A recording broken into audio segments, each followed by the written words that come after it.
Welcome to the Qualys, a subscriber-exclusive podcast. Qualys is just a shorthand slang for a qualification round, which is something you do prior to the race, just a little bit quicker. The Qualys podcast features episodes that are short, we're hoping for less than 10 minutes each, which highlight the best questions, topics, tactics, etc. discussed on previous episodes of The Drive. We recognize many of you, as new listeners to the podcast, may not have the time to go back and listen to every episode, and those of you who have already listened may have forgotten. So the new episodes of the Qualys are going to be released Tuesday through Friday, and they're going to be published exclusively on our private subscriber-only podcast feed. Now, occasionally, we're going to release Qualy episodes in the main feed, which is what you're about to hear now. If you enjoy these episodes, and if you're interested in hearing more, as well as receiving all of the other subscriber-exclusive content, which is growing by the month, you can visit us at peterattiamd.com/subscribe. So without further delay, I hope you enjoy today's Qualy.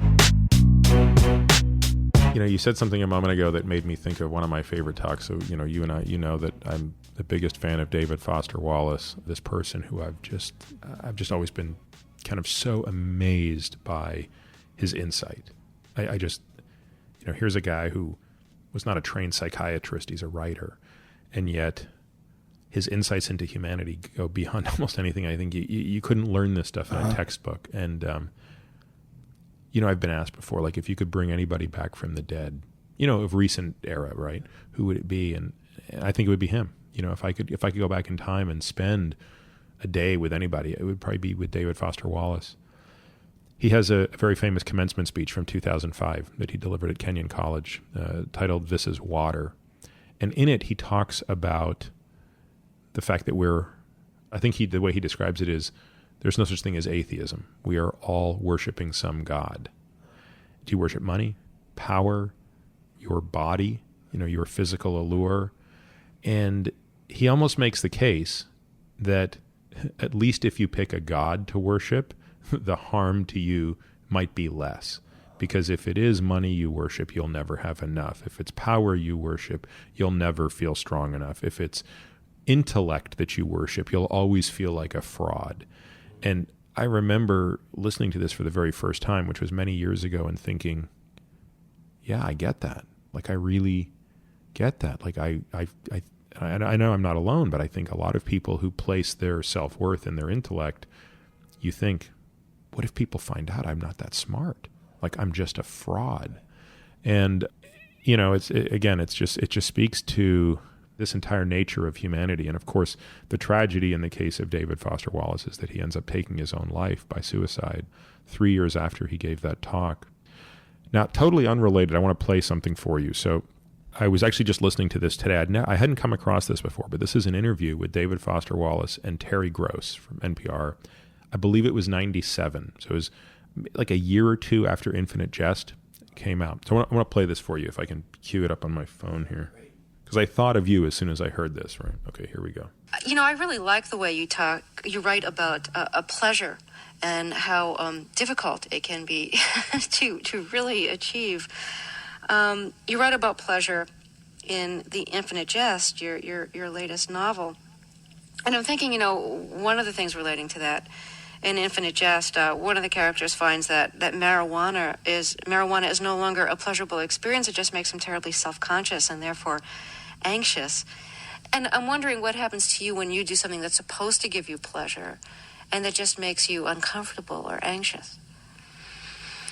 Boy, I'm not really even sure how to respond to that. Look, a lot of the impetus for writing Infinite Jest was just the fact that I was about 30 and I had a lot of friends who were about 30, and we'd all, been grotesquely overeducated and privileged our whole lives and had better health care and more money than our parents did, and we were all extraordinarily sad. I think it has something to do with being raised in an era when really, the ultimate value seems to be, a successful life is, you make a lot of money, and you have a really attractive spouse, or you get, you get infamous or famous in some way, so that it's a life where you basically experience as much pleasure as possible, which ends up being sort of empty and low calorie. The reason I don't like talking about it discursively is it sounds very banal and cliche, when you say it out loud that way. Believe it or not, this came as something of an epiphany to us at around age 30, sitting around talking about why on earth we were so miserable when we've been so lucky. Well, when did you realize that all the benefits you had in an educated middle-class life weren't bringing you happiness? Well, I guess it sort of depends on what you mean by happiness. I mean, it's not like we were walking around fingering razor blades or anything like that, but it just sort of seems as if we sort of knew how happy our parents were, and we would compare our lives with our parents and see that, at least on the surface, or according to the criteria that the culture lays down for a successful, happy life, we were actually doing better than a lot of them were. And so why on earth were we so miserable? I don't think, I don't mean to suggest that it was, a state of constant clinical depression, or that we all felt that we were supposed to be blissfully happy all the time. There was just, I have a very weird and amateur sense that an enormous part of like my generation and the generation right after mine is just an extremely sad, sort of lost generation, which, when you think about the material comforts and the political freedoms that we enjoy, is just strange. I could listen to interviews with David, indefinitely. But it's interesting that I came across that today for the first time. Again, I don't know how I missed it. Oh, wow, today. Today, just literally today. I hope you enjoyed today's Qualy. Now sit tight for that legal disclaimer. This podcast is for general informational purposes only and does not constitute the practice of medicine, nursing, or other professional healthcare services, including the giving of medical advice. And note, no doctor-patient relationship is formed.